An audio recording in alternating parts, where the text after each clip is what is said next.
How's everybody doing today? So it's hit 123 days over 100 degrees. It's a record. I was going to film outside, but it's already too hot. As you can see, I'm wearing my Broncos gear, representing the Broncos because they're playing the Raiders on Sunday. So it's the biggest rivalry between those two teams, Raiders and Broncos. If you watch football, you may know or may not know, but either way, that's why I'm wearing it today. You said, Brandon, why aren't you wearing your Broncos stuff on Sunday? It's like, well, I'm going to be inside all day. There's no reason to sport the gear if, I'm not going to be in the presence of other people. But today and Friday, I'm out and about, so I'm like, oh, the game's on Sunday. Check it out. Guess who I'm representing? It's just for fun, right? But the weather, it's not supposed to even let up. Like, we're going to have over 100 degree temperatures going into the second week of October as well. So it's kind of crazy. I'm like, are we going to have a 110 degree Christmas or what's going on here? But today I wanted to do something different. I felt like I was getting back into Groundhog Day again, so I wanted to change up and just talk about whatever. Talk about random stuff. My video always have a topic, and I cover it, and I talk in detail, which, I want to give you that information, and that type of stuff is, it's no problem. But I wanted to do kind of a video where I'm a little bit more loose and just talk about what's on my mind. So lately, everyone's getting wrapped up in the election, and that's all everyone's talking about. I've seen people getting in political arguments and this and that, and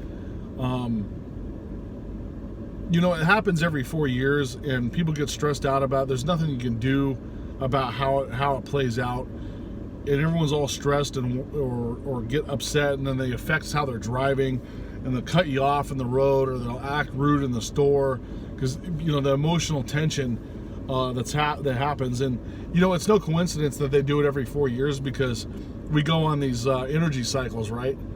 And they place the elections every 4 years because there's a specific energy cycle that hits every 4 years, and it's supposed to like dredge up emotions, and it's all about gathering energy for whatever side or whatever they're trying to conjure up. And you just need to step outside of that. You got to step outside of that energy system that they're trying to trap you into. You have to be in your own frame, and you are a co-creator of the universe. You're an infinite spiritual being, have a temporary human experience.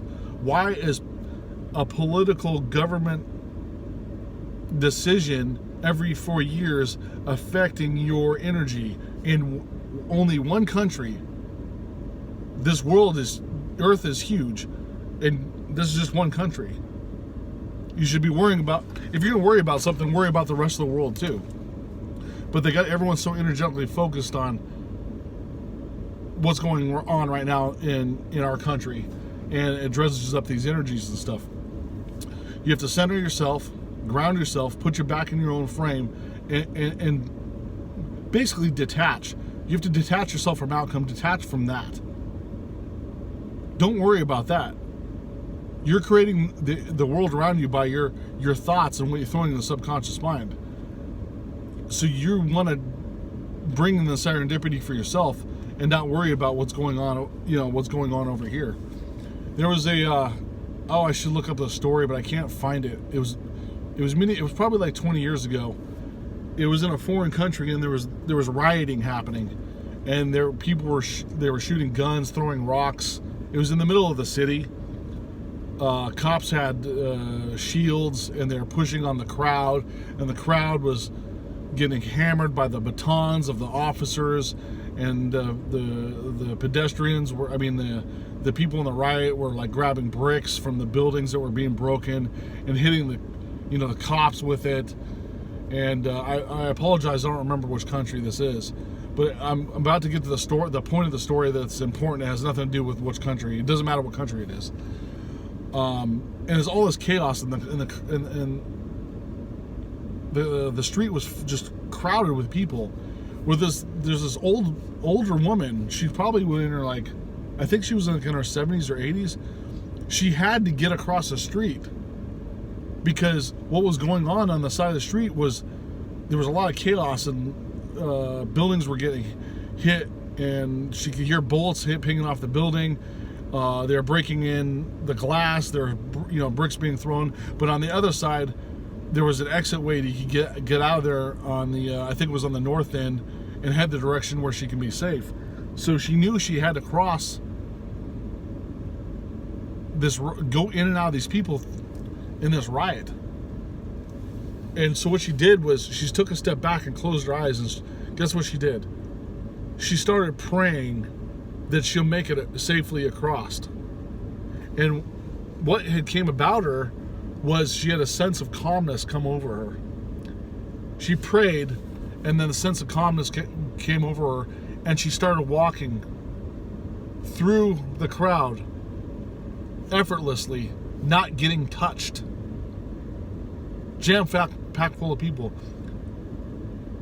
Nothing hitting her, no one pushing her, no one grabbing her, pulling her back. She just effortlessly mazed through the crowd and crossed the street unscathed, and continued on. And later on, someone interviewed her, say, "How did you make it across there without, what happened?" And she said, "I prayed, and I walked through the crowd, and God protected me." It was like, that's amazing, because the situation there, everyone was getting hit, everyone was getting pushed, and she went across untouched, safe. No one even helped her, except for you know who in the universe.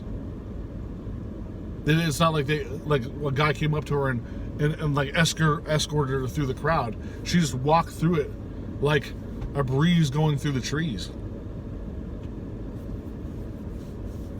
I always think about that story. I think about that story once a month, and I realize, wow, she energetically put herself into a force field of. They didn't even know she was there. She was running on such a different frequency that the crowd didn't even realize she was there, and she was walking through them like a ghost, basically. Still had to move around them and stuff, but it wasn't touching anybody, wasn't getting hit, wasn't getting bumped.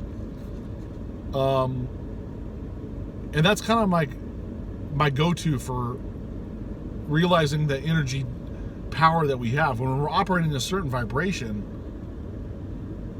you're not in tune with whatever bad vibration's happening if your vibration is in a higher, better vibration. Remember, you tune to a radio, you can't hear the rock station on 107.9 because the rock station's playing on 101.1. They're playing polka music on 107.9. You want to listen to rock, you have to play 101.1. You're in tune to a different frequency. You can't even hear or see. That person was invisible to everybody because she was operating on a different frequency. She was tuned into a different radio station. And that's what we want to do. We want to tune ourselves into the frequency of positivity, serendipity, impressing the subconscious mind with whatever it is that you're manifesting in your life. Love, increasing your chakras. And the thing about spirituality is there's a lot to remember. The stuff that I've taught on this channel, like all that information, I wake up every day like trying to access all that stuff that I've said. It's like, oh yeah, what am I supposed to do with my practice? Even I forget. I know it really well, and sometimes I'm like, oh, what was I supposed to do after this?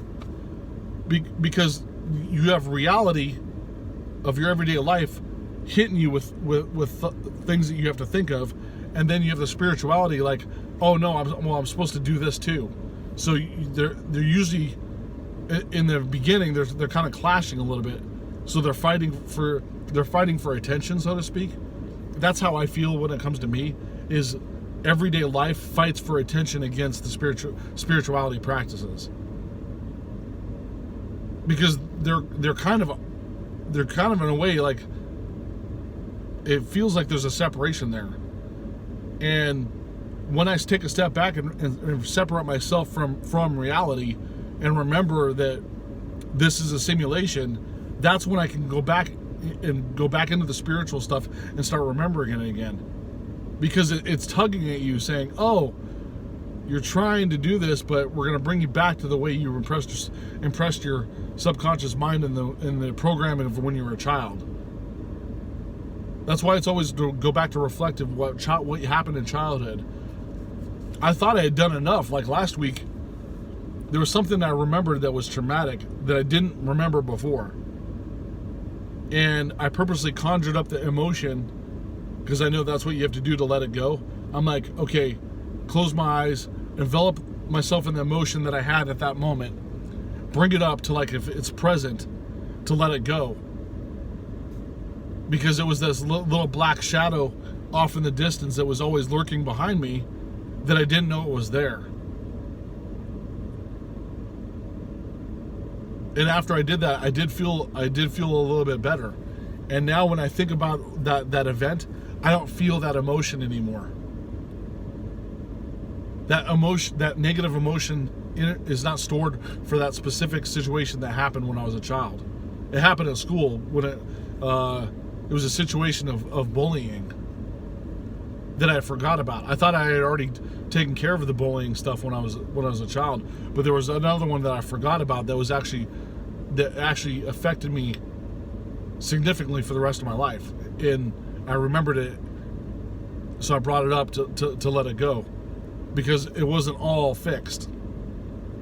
And I'm not saying that when you go to fix childhood trauma that it all has to be at once. That's very hard to do. It takes work. It takes multiple times. Like, if you can do it all at once, I mean, you know, please send me a video and tell me how you did it. Because you must be some sort of like massive guru on releasing childhood trauma if you can do it all in one session, in one day. But yeah, let us know in the comments how you did it. And of course, all of us have different. Some of us go through childhood trauma multiple times, and that's why the trauma is created. So every situation is different, of course. But you'll let us know in the comments if you succeeded in a one-shotter. That'd be amazing if we could hear your story. You can even send me a video in the email, and if you want me to post it on my channel, I will. Especially if it's like, you know, if I feel like it's going to really help everyone else that's listening to this. Oh, by all means, email me at realitysimulator@gmail.com, and I'll review the video and say, oh yeah, this is great stuff. Or if you just want me to talk about it and not show the video, I can do that too, like whatever. But that'd be very cool. And what else were we going to talk about? So time off. You'd be surprised how much time off you need. Like, you think you have enough time off. Let's say you're working a regular job and you took 2 weeks off for vacation, and that 2 weeks off was the first time you take it off in 2 years. Well, you probably just got a taste of it, right? And then you went back to work and like, man, I just wet my palate here, but I didn't fully invest into that time. Well, you're actually needing more time. That's what it's telling you. And when you're on a spiritual journey, you're supposed to be doing your passion. So if you're doing something that's energetically draining you, the universe will try to give you more time, or like give you hints like, oh, you're tired. I'm gonna make you tired every day because you're not taking time off. It does that on purpose. You think you can just like hard grind every day with something that you don't want to do and not feel tired? Well, of course we're going to feel tired. And then these little things happen where it's creating more resistance for you to actually get your job done.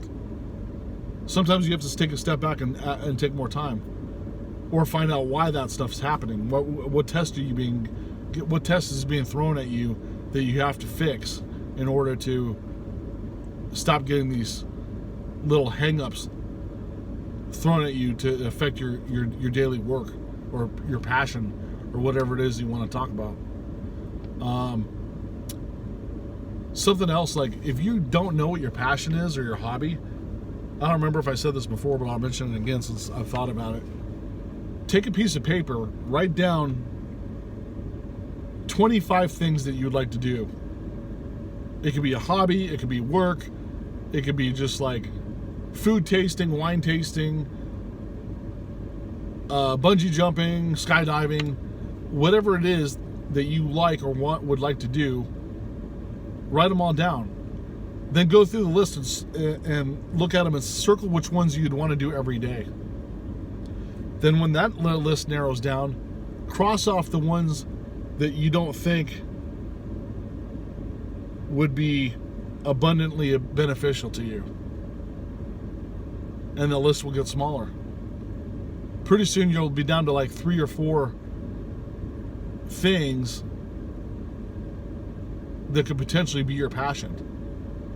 Because some of these you're writing down are hobbies or interests or careers or whatever the case may be. You wrote all your interests down.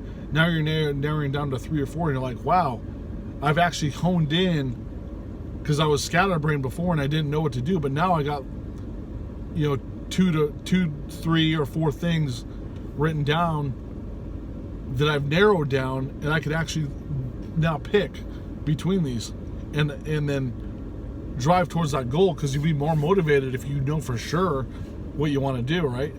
Because you're only half-hearted when you're like, I don't know if this is good, but I'll try it. No, you'd be like, oh, I'm so passionate about this. I thank myself for writing all those down and narrowing them down, because now I know for sure this is solid works right here. Sometimes you need that. Like you think about all these ideas, and then you can't narrow them down until you start asking questions about each of them.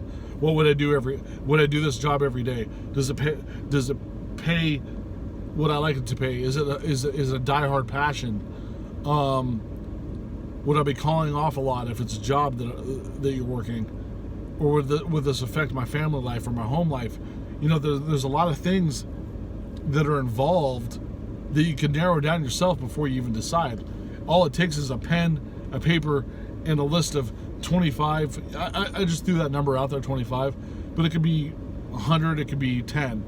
But either way, you'll know where to narrow it down, because you'll actually see what you want. And I've done this before. And sometimes the answer will surprise you, like, oh, I thought for sure it'd be this, but you know what? I'm actually leaning more towards this, and it feels good, because your instinct would be like, yeah, that definitely resonates with me. I'm aligned to that for whatever reason. Then you can go ahead and pick the thing that you want to be passionate about. Now, who's to say 5 years from now you don't like doing it anymore, but you got what you wanted out of it. You have a memory that you hold on to, that you cherished, that helped you beneficially for the rest of your life. That's a win. How is it not a win? You're doing for 5 years doing something that you love, that you're passionate about for 5 years, even if it was 5 years, instead of doing something you horribly hate and that was putting stress on you for another 5 years of your life. You only got a certain amount of years. You top out at 100. If you're very healthy, you'll top out at 100. Otherwise, that number is reduced.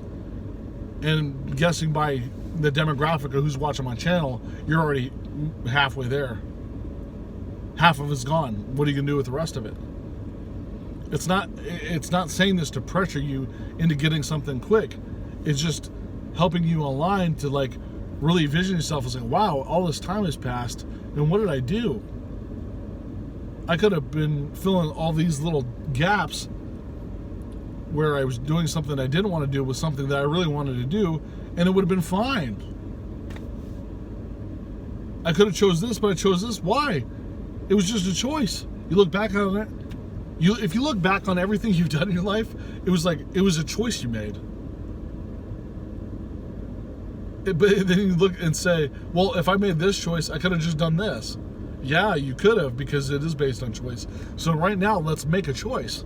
Write your list down, and today we will make a choice about what it is, how you're going to fulfill at least a good 5 years of your life with whatever passion it is that you want to do, or a hobby, or a career, or a sport, or whatever it is that your heart's desire. Just remember to keep doing your spiritual practices. That's another thing I wanted to mention. When certain metaphysical practitioners or spiritual people, they get to a certain level and think they're good and they just plateau. And they're like, I don't have to practice anymore. I got everything. No, you got to keep doing the work a little bit. You got to remember to keep doing your meditations, grounding, your positive affirmations, the law of assumption, law of attraction stuff. You got to remember and keep doing it, because there's a maintenance schedule. There's a maintenance schedule for your spirituality. Okay, but it's a lot less work than doing a lot of work trying to get somewhere. But once you're there, you just maintain it. Then you do it's easy after that point. So should be no reason why you shouldn't keep practicing what it is that you're doing to get to where you were. Then if you backpedal a little bit, stop yourself, recollect, and then do it over again. Remember, I'm the king of backpedaling, so I know it's a well. And I know the signs. So if you ask me what the signs are, I'll tell you. Or you say, hey, Brandon, I think I'm going through this. Oh, I'll be like, yeah, you're backpedaling. You need to reset yourself and start moving forward again, because the backpedaling will continue to backpedal if you don't stop it right now. The momentum will increase. The momentum happens in both directions, the good and the bad. So you want to stop the backwards momentum and get the forwards momentum rolling again. And then all those branches of better things will open up for you to grab or latch onto. But anyways, that's all I would like to talk about today. I greatly appreciate you guys watching my video as always, and have a nice day.